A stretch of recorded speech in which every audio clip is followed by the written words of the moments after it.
Maswerteng hapon po mga ka-STL. Narito na po ang resulta ng STL Pangasinan para sa araw na to, second draw.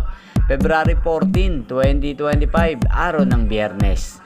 Naway ang mga natayaan niyo pong mga numero kanina ay manalo nawa ngayong hapong ito, 5 PM. Kaya kunin niyo na po ang inyong mga tickets. Narito na po ang resulta. Ang mga numerong nanalo sa STL Pangasinan ngayong hapong ito, February 14, 2025, 5 PM, second draw result 25 at 39 in exact order. Sa lahat po ng tumaya kanina sa STL Pangasinan para second draw ng 25 at 39, congrats po sa inyo, panalo po kayo. At ngayong hapong ito sa STL Pangasinan, atin pong i-shoutout si Ate Joy ng Pangasinan na lagi pong nanonood sa channel na to. Shoutout po sa inyo, Ate Joy. Sana po ay manalo na ang mga numerong inaalagaan nyo sa STL Pangasinan. Gain din si Ate Thea.